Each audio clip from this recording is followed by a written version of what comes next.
Dicen que yo fui el demonio de España. ¡Qué irónico! He tenido que vivir toda una vida para demostrar que incluso el demonio tiene un corazón que sabe doler. Esa frase la solté mientras miraba el espejo empañado de la habitación de mi destierro, donde la luz que entra apenas alcanza para marcar las arrugas en mi rostro, esas cicatrices que el tiempo se empeñó en dejar como cortes visibles. Si alguna vez has visto a una reina en un cuadro, con la corona resplandeciente y los ojos claros como cristal, te invito a mirarme ahora, el pelo canoso y revuelto, los hombros caídos, un vestido viejo que parece sacado del fondo de un baúl que nadie quiere volver a abrir. Y aún así, ellos dicen que soy un demonio, pero encerrado como una prisionera. Un demonio, pero obligado a vivir en la oscuridad no por sus crímenes, sino por los rumores. Me siento frente a ese espejo cada mañana, no para contemplarme, sino para preguntarme: María Luisa, ¿cómo te llama hoy el mundo? Y la respuesta suele ser la misma: la odiada, la maldita, la culpable de todo, desde las sequías hasta las guerras, desde la política hasta el descontento del pueblo. Nunca imaginé que mi vida acabaría así, sentada en una habitación húmeda y fría, escuchando cómo las paredes agrietadas crujen como los huesos viejos de mi cuerpo. Pero una reina no tiene derecho a elegir. A la gente le gusta más contar historias que escuchar la verdad, y yo me convertí en el cuento perfecto para una monarquía que necesitaba a alguien a quien culpar. La habitación donde estoy tiene solo una pequeña ventana que da a un jardín muerto. El viento pasa entre la hierba seca y suena como susurros de quienes me insultaron alguna vez. Cada tarde, cuando el sol se pone, mi sombra se alarga sobre el suelo de baldosas, tan larga que a veces me pregunto: ¿es esa mi sombra, o es la sombra de todas las calumnias que me persiguen? En esta soledad he aprendido algo casi cómico. Nada pesa tanto como el silencio de todo un país. Y nada corta tan hondo como la ironía de la historia. Creí que ya estaba acostumbrada a las miradas inquisitivas y a los murmullos en los pasillos del palacio. Pero no. Nadie se acostumbra a ser odiado por gente que jamás te ha visto de cerca. Nadie se acostumbra a que el país donde vives te vea como una enfermedad. Nadie se acostumbra a que cada paso que das suene como prueba de un delito que nunca has cometido. ¿Y sabes qué duele más que los insultos? La soledad. Reina, sí, pero sin amigos. Reina, sí, pero nadie quiere sentarse a la mesa contigo. Reina, sí, pero toda la corte te trata como una sombra negra de la que hay que alejarse. Y ahora, después de todo, en esta habitación, sigo siendo esa sombra. Si me estás escuchando, te pido que te quedes un rato. No te vayas aún. He pasado toda la vida viendo cómo me dan la espalda, así que una persona más que escuche basta para que esta habitación esté un poco menos fría. No necesito que me creas. Solo necesito que me escuches. Si tienes suficiente valor para sentarte junto a una reina a la que toda una corte despedazó con rumores, déjame contarte la historia que ellos nunca quisieron contar bien. Una historia no de poder, sino de dolor. No de culpa, sino de aislamiento. No de un demonio, sino de una mujer convertida en demonio para ocultar la podredumbre de todo un reino. Y si las historias teñidas de engaños y lágrimas te han hecho alguna vez querer entender más, acompáñame hasta el final. Para que yo, María Luisa de Parma, no tenga que susurrar mi última confesión en soledad una vez más. La España del siglo XVIII no era el imperio dorado que los cuadros de los museos todavía intentan pintar. Desde fuera, quizás se veían palacios dorados, grandes salones iluminados con velas, bailes donde los nobles giraban envueltos en seda y brillo. Pero si uno entraba dentro, como yo entré, podía oler el metal oxidado del poder, escuchar el crujido de alianzas falsas y sentir una opresión semejante a estar en una habitación llena de humo donde nadie quiere abrir las ventanas. La España a la que yo llegué ya no era la de las flotas descubriendo América, ni la de los Habsburgo poderosos, ni la de los siglos dominando los mares. No. Yo llegué en el momento en que este reino se parecía más a una casa ancestral a punto de derrumbarse, por fuera aún adornada, pero basta abrir la puerta para que el polvo se levante a capas. Carlos III, mi suegro, era un hombre con cualidades, pero su reinado ya estaba cansado, y el agotado por reformas a medio hacer. Cuando murió, Carlos IV subió al trono llevando consigo toda la bondad de un pastor, pero colocado en medio de una manada de lobos. Yo había pensado que un país tan grande tendría un gobierno sólido como roca. Pero bastaron pocas semanas en la corte de Madrid para darme cuenta. No era una fortaleza. Era un castillo de arena levantado con vanidad. Un solo golpe de viento político podía derribarlo todo. Desde el primer instante en que puse un pie en palacio sentí sus miradas, las de los nobles españoles, como pequeñas agujas envueltas en terciopelo. Nos miran como si fuéramos un animal exótico, pensé. No porque fuera demasiado fea, no porque fuera demasiado hermosa, sino porque no era una de ellos. En las cortes europeas, no existe pecado mayor que entrar en un palacio sin llevar en la sangre el linaje correcto. No les importaba cuánto sabía, qué educación tenía, ni cuánta lealtad podía ofrecer. Lo único que les interesaba era que yo venía de Parma, una tierra que, según ellos, no era lo suficientemente grande ni lo suficientemente poderosa como para merecer respeto. Recuerdo muy bien la primera recepción. Yo me senté al lado de Carlos IV, entonces aún príncipe de Asturias, y escuché la guitarra sonar en la noche madrileña. Las llamas de las velas se reflejaban en las paredes como ojos dorados observando, y los murmullos se mezclaban con el tintinear de las copas. Su pelo es demasiado oscuro. Sus hombros son demasiado anchos. No se parece a la reina que esperábamos. ¿Qué sabrá una hija de Parma sobre el Imperio español? No me habían visto nunca antes, y ya se daban el derecho de juzgarme como si fuera mercancía defectuosa. En ese instante lo entendí con toda claridad. Yo era una extranjera, y ellos jamás me dejarían olvidarlo. La situación política era como una mesa coja donde cada facción intentaba colocar encima la mayor cantidad de platos posible, sabiendo que un simple roce bastaría para que todo se estrellara contra el suelo. Los ministros se dividían en bandos. Los infantes conspiraban entre ellos. La nobleza solo pensaba en sus tierras y sus privilegios. La iglesia dominaba la conciencia del pueblo. ¿Y el rey Carlos IV? Un hombre bondadoso, temeroso de los conflictos, demasiado confiado. Si España era un gran barco, el capitán era alguien que soltaba el timón cada vez que alguien levantaba la voz más que él. Y yo, como futura reina, subí a ese barco justo cuando la tormenta empezaba. Nunca he tenido miedo al mar, pero siempre he temido la ignorancia de los hombres. Y en la corte de Madrid había demasiada ignorancia envuelta en capas forradas de piel. Dicen que me entrometí demasiado en política, pero no cuentan que, si yo no intervenía, la corte habría sido despedazada como un animal al que atacan por todos lados. Dicen que manipulaba al rey, pero no dicen que, si yo no permanecía a su lado, él habría sido devorado por aquellos que esperaban su momento. Dicen que era intrigante, pero en realidad, lo único que intentaba era mantener a la monarquía en pie en una guerra para la que no tenía fuerzas. ¿La verdad? A nadie le interesa la verdad. Una reina extranjera siempre será el lugar ideal donde arrojar todos los problemas. Lo dije muchas veces, no con amargura, sino con la voz de quien conoce demasiado bien las reglas del juego. En cada consejo, veía miradas rápidas como cuchillos. En cada pasillo que cruzaba, oía el roce de las faldas junto con susurros envenenados. En cada comida, sentía que no estaba sentada con seres humanos, sino con buitres esperando a ver cuándo caería al suelo. España, entonces, era una casa llena de grietas, grietas en las ideas, grietas en el pueblo, grietas en la corte. Y yo solo tuve que ponerme de pie entre esas grietas para convertirme en el blanco perfecto. Si la corte fracasaba en algo, yo era la causa. Si la cosecha fallaba, la reina extranjera traía mala suerte. Si el ejército perdía, la reina distraía al rey. Si los nobles perdían dinero, la reina era codiciosa. Si los ministros se peleaban, la reina había dividido las facciones. Curioso, ¿no? Ser reina me convirtió en el tablero donde todos querían escribir sus culpas, como si las plumas de la responsabilidad pesaran demasiado en sus propias manos.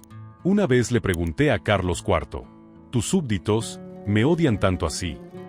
Él me tomó la mano y respondió, «No es que te odien. Solo necesitan a alguien a quien temer. Y tú eres la única a la que se atreven a temer». Una frase tan dulce como cruel que no pude evitar reír. Al final, no entré en la corte de España como reina, sino como blanco político. Y ellos dispararon contra ese blanco con todo lo que tenían, prejuicios, envidia y una imaginación bien afilada. La España del siglo XVIII era un lugar donde nadie quería asumir responsabilidades. Y yo, lamentablemente, fui el lugar donde quisieron cargarlas todas. Miraba a ese país cada día, miraba a esa corte cada hora y me preguntaba, ¿qué quieren que sea? ¿Una muñeca de porcelana para exhibir? ¿O un blanco al que disparar hasta que no quede nada? Lo que no sabía era que, eso solo era el comienzo. El comienzo de una vida triturada por los rumores, por el odio y por el mismo trono que decían que yo debía agradecer. Y pronto, desde esas grietas de la corte, empezaría a brotar mi tragedia como agua desbordada. Suelo bromear diciendo, en toda mi vida solo cometí un error, no seguir siendo bella para siempre para que la corte no tuviera excusas para destrozarme.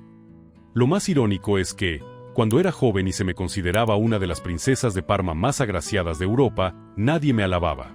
Pero cuando la edad, la enfermedad y las noches largas de preocupación oscurecieron mi piel, cayeron mis cabellos y mi rostro se volvió hundido y cansado, de pronto la corte empezó a fijarse en mí, con una crueldad muy atenta. Me miraban como se examina una mercancía defectuosa. La piel de la reina está muy oscura. Sus ojos están hundidos, tiene un aspecto severo. Ha envejecido muy deprisa, seguro que es por su mala naturaleza. O, como les gusta usar la expresión mala naturaleza. Una sola palabra bastaba para convertir a cualquier mujer en culpable sin necesidad de prueba alguna. Recuerdo una mañana en que entré en el gran salón del palacio. La luz del sol atravesaba los ventanales y me daba directamente en el rostro, dejando al descubierto las arrugas que yo intentaba disimular con polvos blancos. Solo hizo falta un instante para que escuchara la risita burlona detrás del abanico de una noble. Parece que Parma no ha traído la primavera, sino el invierno con ella. Me giré y la miré fijamente. Mi sonrisa fue dulce, pero por dentro pensé, gracias por confirmarme que tu imaginación maliciosa sigue más sana que mi alma. Y entonces comenzaron los rumores. No eran un par de susurros en los pasillos. No eran 3 o 4 comentarios lanzados al aire, sino una marea de habladurías, fuerte como una riada, que arrastraba todo a su paso, incluyendo mi honor. Decían que yo era cruel, que era celosa, que estaba dominada por los deseos y no sabía contenerme. Cada rumor era como un trozo de cristal, afilado y despiadado, clavándose en la parte más blanda de mi corazón. Una vez le pregunté a una doncella de confianza, ¿qué he hecho para que me odien tanto? Ella me miró con tristeza en los ojos. Majestad, usted no ha hecho nada. Y precisamente porque no ha hecho nada, la odian más. Solté una carcajada. Reí tanto que se me llenaron los ojos de lágrimas. Si la corte necesita a alguien para descargar su rabia, siempre vendrán a mí. ¿Debería darles las gracias por tanta preferencia? Esa frase se convirtió en la que repetía cada vez que llegaba a mis oídos una nueva calumnia. Empecé a vivir en estado de alerta. Unos pasos resonando detrás de mí me encogían el corazón. Un susurro lejano me ponía la piel de gallina. Una mirada extraña bastaba para quitarme el sueño toda la noche. Reina, sí, pero sin amigas. Sin nadie que creyera en mí. Sin nadie que se pusiera de mi parte. Vivía como quien habita en una selva. Cada rama que se movía parecía anunciar la llegada de una fiera. La presión se volvió tan pesada que hubo momentos en que tuve que sentarme en medio de un pasillo, preguntándome si estaba respirando, o si el aire del palacio me estaba estrangulando poco a poco. En una corte con miles de estancias, solo tenía un lugar donde refugiarme, mi dormitorio. Ese sitio donde la puerta podía cerrarse, donde no necesitaba usar máscara, donde podía estar agotada sin ser juzgada. Pero ni siquiera ese pequeño rincón era suficiente para frenar la tormenta de rumores que rugía afuera. Y entonces apareció el nombre que la historia adora repetir, Manuel Godoy. Godoy llegó a la corte como un viento extraño, joven, atractivo, inteligente, de origen humilde pero lleno de ambición. Yo vi en él algo que la mayoría de los nobles españoles no tenían, agudeza y una lealtad más grande hacia la corona que hacia su propio poder. Confié en él. Lo necesitaba. En una corte carcomida por la lucha interna, Godoy era el único dispuesto a permanecer al lado de Carlos IV y de mí, a pesar de las miradas llenas de odio que se clavaban en su espalda. Si yo era el sostén del rey frente a las grietas de la política, Godoy era las manos que intentaban mantener en su sitio los últimos ladrillos. Pero para la corte, una mujer fuerte y un joven favorito de buen aspecto, era el banquete ideal para su imaginación maliciosa. De inmediato empezaron a abordar la historia de un supuesto adulterio entre Godoy y yo.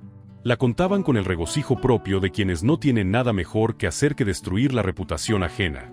Recuerdo el día que escuché ese rumor. Me quedé quieta, mirando hacia los jardines del palacio. Supuse que el pueblo, paseando bajo el sol, no tenía ni idea de que una mujer acababa de ser ensuciada un poco más. Le pregunté a Carlos, ¿confiáis en mí? Y él me respondió con voz bondadosa, dolida. Luisa, siempre confío en ti. Pero la gente necesita historias para no mirar sus propios errores. Tenía razón. Echaban sobre mí todos los fracasos del reino. ¿Perdemos una batalla? Es culpa de la reina. ¿La economía se hunde? La reina gasta demasiado. ¿El pueblo se levanta? La reina est cruelle. Los nobles pierden privilegio. La reina manipula. Me convertí en un espejo deformado donde todos querían reflejar sus culpas. Con el tiempo, los rumores crecieron más que la verdad. La verdad es frágil. Susurra. En cambio, el rumor grita. Sentía que mi honor no moría de golpe, sino poco a poco, como una vela que se consume sin llama. Cuanto más aislada estaba, más fría se volvía la corte. Los pasillos parecían alargarse a propósito para que cada uno de mis pasos resonara, recordándome que estaba sola. En las fiestas, las luces de las velas brillaban con fuerza solo para enfatizar una única realidad. Nadie quería sentarse cerca de mí. En los consejos, nadie quería mirarme a los ojos, pero todos lo hacían en cuanto yo apartaba la vista. No me odiaban por algo que hubiera hecho mal, sino porque existía justo en el momento en que necesitaban una bestia a la que apedrear. Y yo ya no tenía fuerzas para justificarme. Cuanto más me defendía, más pensaban que era culpable. Cuanto más callaba, más creían que estaba admitiendo algo. Era un juego en el que jamás podría ganar. Pero descubrí algo aún más cortante que todo eso. Los rumores no me mataban por ser venenosos. Me mataban porque tenía que vivir demasiado tiempo escuchándolos cada día. Y esa muerte del espíritu empezó aquí. El amor entre Carlos IV y yo no comenzó con fuegos artificiales, sino con algo más suave, más lento y más cálido que cualquier rumor: la bondad. Dicen que los reyes no aman, que todo es política. Pero lo que sentíamos Carlos y yo era tan sencillo como dos personas encontrando paz en el otro dentro de una corte llena de cuchillos. Carlos, de joven, no era de una belleza deslumbrante, ni un héroe como en las historias. Pero era bueno de una forma que te hacía querer recostarte a su lado. Era torpe, un poco inseguro, no sabía discutir, evitaba el conflicto, pero tenía un corazón tan noble que la gente solo podía hacer dos cosas con él: amarlo o aprovecharse. Yo elegí amarlo. No era un amor ardiente, sino un amor como una taza de té caliente en invierno, sin brillo deslumbrante, pero lo bastante cálido para mantenerte viva. Lo único que no sabía, cuando decidí amarlo, era esto: que acabaría cargando sobre mis hombros todo un imperio, a causa de la bondad de ese hombre. Cuando Carlos subió al trono, me miró y dijo: Luisa, solo te tengo a ti. Confío en ti. Las palabras de amor a veces son ligeras como seda. Pero para mí, aquella frase pesaba como una piedra. Porque entendí, no solo contaba conmigo como esposa, sino como guía. Una esposa, según la tradición, solo tenía que sonreír desde la ventana. Pero la reina de un hombre demasiado bueno, demasiado crédulo, tenía que aprender a distinguir quién era amigo y quién enemigo. La corte lo miraba a él y suspiraba. A mí, me miraban como esperando que hiciera lo que ellos no se atrevían a hacer. Y yo lo hice. No por hambre de poder, sino porque, si no, España habría sido despedazada por las mismas personas que se llamaban leales. Carlos tenía un defecto que ni el amor podía corregir: confiaba en la gente con una ingenuidad peligrosa. Confiaba en los nobles solo porque le sonreían. Confiaba en los ministros solo porque hablaban bonito. Escuchaba todas las quejas, pero no oía su propio corazón. Así que me tocó convertirme en el tipo de mujer que la historia más detesta.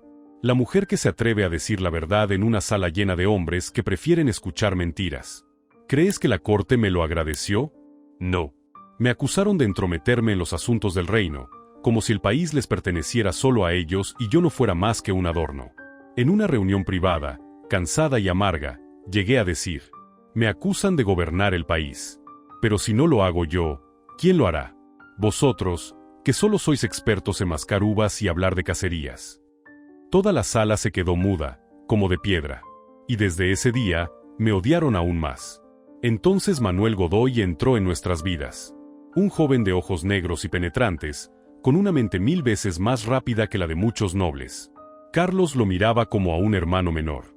Yo lo veía como un instrumento político, y a veces, como el único en la corte que comprendía hasta qué punto estaba podrido el reino. Godoy era leal, capaz, y de una bondad real. Pero su presencia fue como encender una antorcha en un polvorín de chismes. Si me veían hablando con Godoy un momento más de lo habitual. Si lo veían caminar unos pasos detrás de mí en el pasillo. Si veían que el rey confiaba en él más que en ellos. Inmediatamente tejían su novela de adulterio, como si lo hubieran visto con sus propios ojos. A veces me daban ganas de decirles: Si utilizarais un poco de esa imaginación venenosa para gobernar, España no estaría así. Pero no lo dije. Gardez silencio. Había callado el tiempo suficiente como para saber que cualquier intento de explicarme solo avivaría el incendio. La relación entre Carlos y yo seguía siendo cálida y sincera. Pero, cuanto más lo amaba, más sufría. Porque amar a alguien demasiado bueno no siempre es felicidad, a veces es una carga. No podía dejar que se derrumbara. No podía permitir que lo intimidaran, engañaran y usaran. No podía dejar que lo convirtieran en marioneta. Y al protegerlo, me convertí en blanco de todas las lanzas invisibles del palacio. Nadie veía el amor. Solo veían el poder. Y el poder, en manos de una mujer, siempre inquieta a los hombres. Me llamaban tirana. Me llamaban titiritera del rey. Me llamaban destructora del reino. Cuando la verdad, qué ironía, era justo la contraria. Yo era quien evitaba que el país estallara por la debilidad de ellos mismos. Pero la verdad es lo que menos quiere escucharse. Sobre todo en la realeza. Con el paso del tiempo, el amor entre Carlos y yo seguía allí, pero deformado por el peso. Ya no era el lugar donde yo podía apoyarme, sino el lugar donde tenía que sostenerme para que no cayéramos los dos. Vivia dividida entre dos papel. El de esposa, con el corazón que se enternece al verlo dormir tranquilo. Y el de despótica que la historia inventó, la que se mantiene en pie ante una corte llena de acusadores. Nadie me vio llorar detrás de una puerta cerrada. Nadie vio el temblor de mis manos al firmar decretos, por miedo a que cualquier error llevara mi nombre. Nadie vio mis noches en vela, esperando a que Carlos volviera de reuniones donde yo sabía que algún grupo intentaría manipularlo. Nadie supo que, cada vez que yo fruncía el ceño, la corte ganaba un rumor nuevo. Cada vez que caminaba junto a Godoy, ellos añadían un capítulo a su novela de adulterio. Cada vez que hablaba, decían que hablaba por el rey. Cada vez que callaba, decían que estaba tramando algo. Mi matrimonio, que había empezado con amor, se convirtió en una carga de la que no podía escapar. Yo amaba a Carlos. Pero ese amor era como intentar abrazar a alguien que se está ahogando. Tenía que salir a flote por los dos. Tenía que respirar por los dos. Tenía que enfrentar todas las mareas por los dos. Y mientras yo me hundía de cansancio, la corte, desde la orilla, aplaudía. Si me preguntas qué me dolió más, los rumores, el desprecio o la soledad. No. Lo que más me dolió fue esto. Que el amor se convirtió en la cadena que tuve que llevar toda la vida. Y que ni siquiera el hombre al que amaba pudo quitármela. Y cuando comprendí eso, el camino hacia mi tragedia, hacía ya mucho que estaba abierto. Hubo un tiempo en que pensé que la corte española me odiaba solo porque yo era extranjera. Pero cuando Napoleón apareció en el escenario político de Europa, entendí algo más. No me odiaban solo por ser de fuera. Me odiaban porque yo era el espejo que reflejaba su propia impotencia. España, en aquel momento, no era el gran imperio que había sido. Era como una bestia herida, arrastrándose por el bosque sin saber dónde estaba la herida más profunda.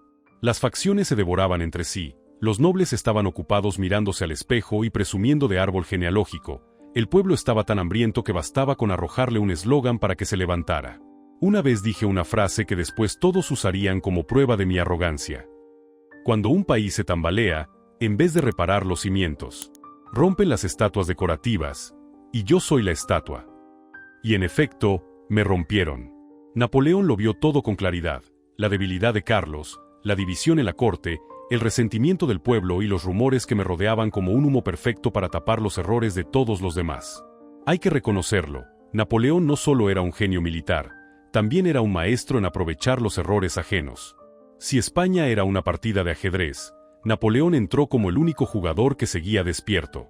Mientras nosotros intentábamos sostener los pedazos del país, él solo necesitaba soplar un poco para que el espejo, ya lleno de grietas, se hiciera añicos.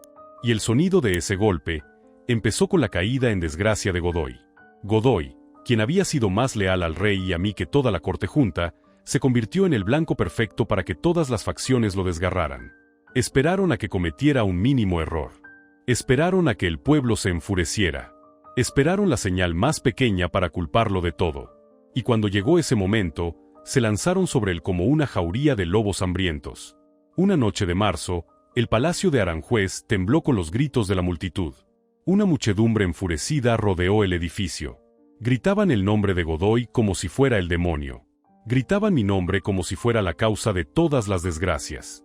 Golpeaban las puertas, prendían fuego, lanzaban piedras, como si quisieran incendiar todo lo que tuviera que ver con la corona. Carlos IV, pobre, no sabía qué hacer. Me miró con terror y preguntó: «Luisa, ¿qué está pasando? ¿Qué quieren?». Lo miré, con el corazón pesado como piedra. «Quieren a Godoy. Y después, nos querrán a nosotros». Golpearon a Godoy casi hasta matarlo. Lo sacaron de su escondite como si fuera un animal, lo ataron, lo golpearon, lo exhibieron. Y yo, la única en la corte que todavía hubiera tenido el valor de defenderlo, solo pude mirar desde lejos, sabiendo que si daba un paso hacia adelante, la próxima bala sería para mí. La caída de Godoy arrastró la nuestra, como fichas de dominó.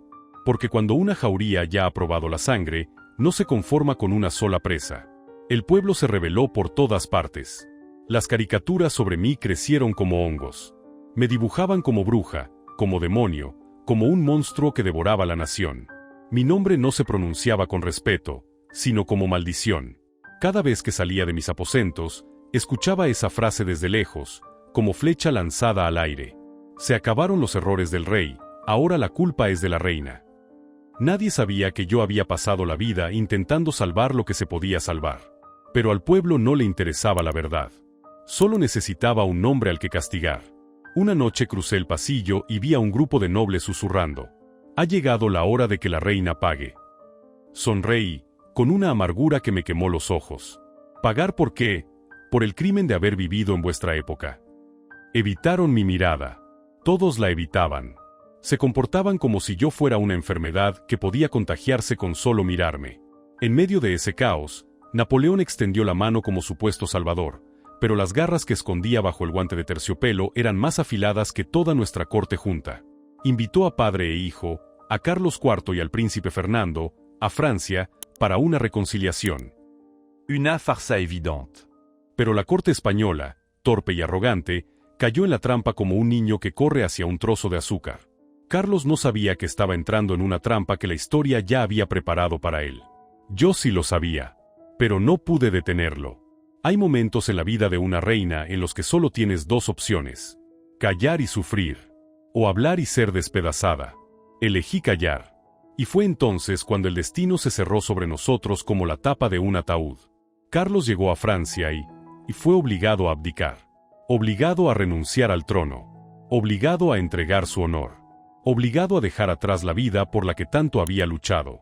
Recuerdo bien su rostro a la vuelta. Ya no era el de un rey. Era el de un hombre que acaba de comprender que el mundo entero le ha dado la espalda. Me tomó la mano, temblando. Luisa, et fracasado. No respondí.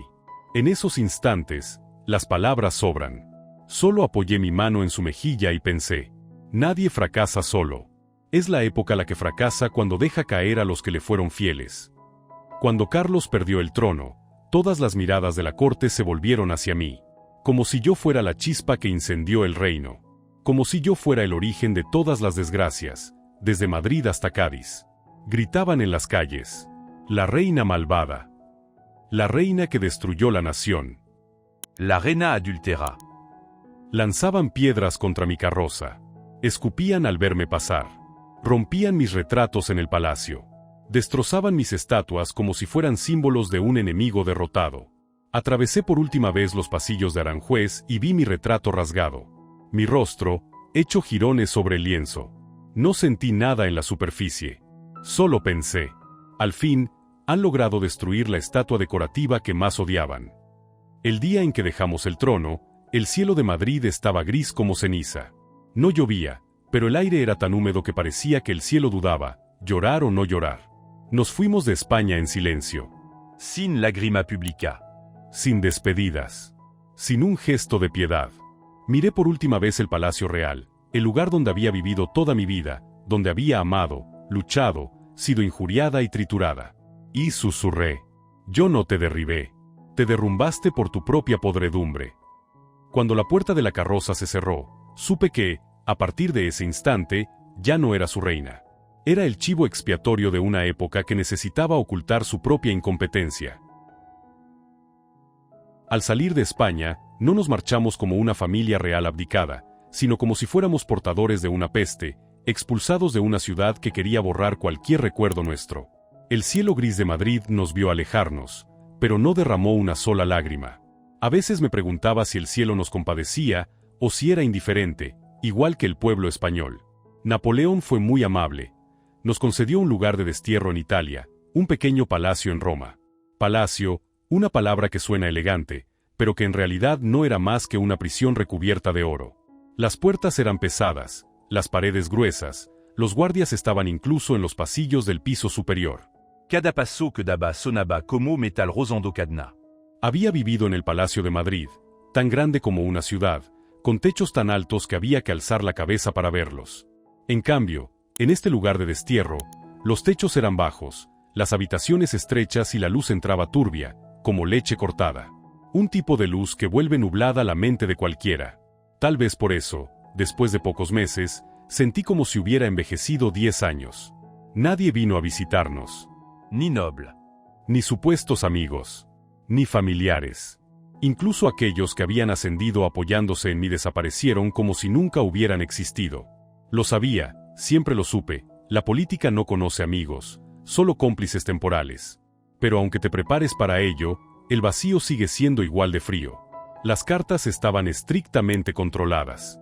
Cada misiva que yo intentaba enviar a alguien que pudiera guardar un poco de cariño por nosotros, Napoleón la interceptaba. Quería que no tuviéramos voz, ni influencia, ni posibilidad alguna de mover nada. Las noticias también estaban cortadas. ¿Se rebelaba aún España? ¿Quién gobernaba? ¿El pueblo seguía maldiciéndome? ¿Godoy estaba vivo o muerto? ¿Respetaban a Carlos o lo ridiculizaban? Nadie respondía. Lo único que conocía con certeza eran las 4 paredes de mi habitación. Una, amarillenta. Otra, agrietada como hueso viejo. Otra, húmeda, con manchas oscuras como respiración de moribundo. Y la última, con una ventana pequeña desde la que se veía un jardín agonizante. Miraba la vida a través de esa ventana, no como alguien vivo mira el mundo, sino como un espíritu que contempla lo que ha perdido. Mi salud se fue deteriorando. Ya no tenía fuerzas para caminar por pasillos largos. Ya no podía pasar horas leyendo informes, como hacía antes. Ya no tenía voz para alzarla. Había mañanas en que despertaba, miraba mis manos y las veía temblar como hojas en el viento.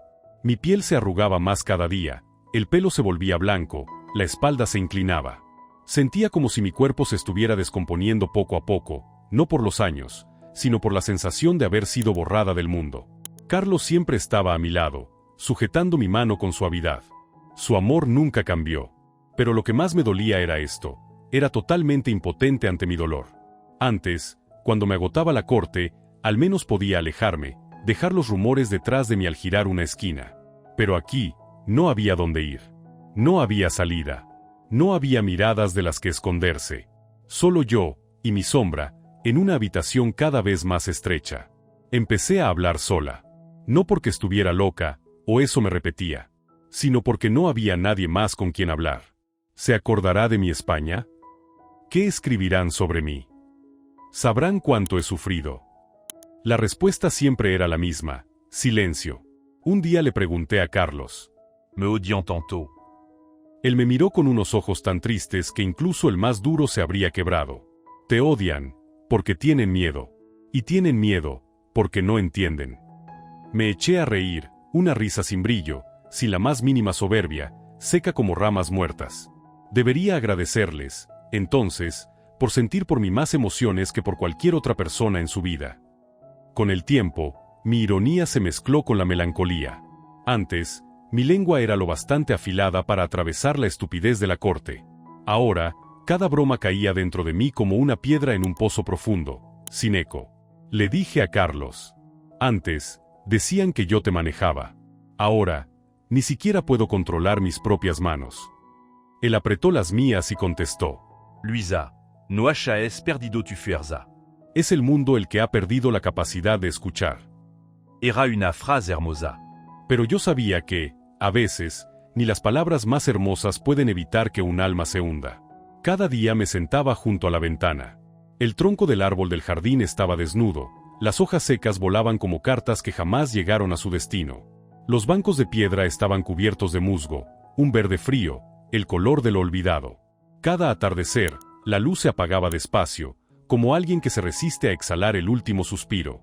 A veces creía ver el perfil de Madrid en ese atardecer, las calles empedradas, los carruajes, las fiestas, los salones llenos de luz, la guitarra sonando en los patios del palacio. Y luego, todo se disolvía como polvo. Me di cuenta de que ya no recordaba con claridad los rostros de quienes habían pasado años frente a mí. No recordaba sus voces. No recordaba sus sonrisas ni sus miradas. La historia me había olvidado, y mi memoria empezó a hacer lo mismo. La soledad, cuando dura demasiado, se convierte en un tipo de veneno que borra los detalles. Si el destierro fuera solo perder un país, lo habría soportado. Pero este destierro... Era perder ma mí misma. Ya no había reina, ni poder, ni prestigio, ni voz. Miré por la ventana y, por un instante, vi mi rostro reflejado en el cristal. Un rostro que ya no reconocía. Alguien dijo alguna vez: el destierro hace que la gente muera poco a poco. Creo que se equivocaba. El destierro no mata. Te deja vivir demasiado tiempo para ver cómo tu alma se pudre dentro de tu propio cuerpo. Y yo, María Luisa, viví lo suficiente para sentir como cada pedazo de mi espíritu caía, uno por uno, como polvo de tiempo. El día que morí, el cielo no estaba ni bonito ni feo. Solo estaba, desvaído. Un cielo opaco, exactamente como mi vida en los años del destierro, sin sol, sin lluvia, sin nadie que se preocupara. Ya no sabía desde cuándo estaba enferma. En el destierro, el tiempo no se mide en días o meses, sino por cuántas veces te sientas frente a la ventana sin fuerzas para levantarte. Carlos seguía a mi lado hasta el último aliento. Pero él también era ya solo un anciano exhausto, sin poder para llamar a los médicos, sin influencia para exigir que el mundo prestara atención a nuestro sufrimiento. Lo único que podía hacer era sostener mi mano, como lo había hecho cuando éramos jóvenes y todavía creíamos que el amor bastaba para resistir a toda una corte. Una ilusión hermosa. Pero la vida rara vez es lo bastante amable como para proteger ilusiones así. Yo yacía en la cama pequeña de aquel palacio de destierro. Sin cortinas de terciopelo, sin lámparas de cristal, sin guardias de gala esperando órdenes. Solo el sonido del viento colándose por la ventana y el olor amargo de las medicinas mezclado con la humedad. Nadie fuera de esas paredes sabía que una reina estaba a punto de dejar este mundo. Quizá ni les importaba. Quizá hasta se alegraban. Una criada anciana, una de las pocas que aún tenía el valor de quedarse a cuidarme, me colocó un paño en la frente. Susurró: «Majestad, ¿le duele?». Sonreí débilmente, con esa sonrisa que había usado toda la vida para ocultar heridas que nadie quiso ver. ¿Dolor? Ya estoy acostumbrada. El dolor, para mí, había dejado de ser una sorpresa. Se había convertido en una compañera de viaje que nunca invité, pero que se quedó conmigo durante décadas. No hubo llantos el día de mi muerte. No hubo trompetas, ni tambores, ni ceremonias. Nadie me llamó Reina de España. Parece que ese título solo sirve mientras alguien necesite un chivo expiatorio. Cuando ya no eres útil para el odio, tampoco lo eres para los honores. Carlos se sentó junto a la cama, sujetando mi mano, pero sus ojos ya estaban apagados por la vejez y la desesperanza. Habló en voz tan baja, y con tanto temblor, que casi parecía que fuera el viento y no un hombre quien hablaba. «Luisa, ¿tienes miedo?». Lo miré. Mis ojos ya no tenían suficiente luz para reflejar con claridad el rostro del hombre al que había amado y sostenido toda la vida. ¿Miedo? No, Carlos. Al fin, habrá un lugar donde nadie pueda culparme de nada. Esa fue mi última ironía dedicada a un mundo que me había triturado con acusaciones que nunca fueron verdad. Tal vez el cielo o el infierno no tienen tanta importancia. Yo solo quería un lugar silencioso. Un lugar sin rumores. Sin miradas de desprecio. Sin reuniones secretas para conspirar a mis espaldas. Sin caricaturas obscenas. Sin poemas vulgares. Sin sonrisas envenenadas. Un lugar donde pudiera respirar. Un lugar donde mi existencia dejara de ser un juicio permanente. Cuando la muerte llegó, lo hizo como un suspiro suave. Sin dolor. Sin resistencia. Sin desesperación. Solo sentí mi cuerpo aligerarse, como si alguien me fuera quitando una a una las cadenas de los brazos, de los hombros, del corazón. Por primera vez en mi vida, sentí que ya no tenía que forzarme a ser fuerte. Escuché a Carlos llamando mi nombre desde muy lejos, como un eco en el fondo de un pozo antiguo. Luisa, no me dejes. Pero yo no dejaba a nadie. Solo, por fin era libre.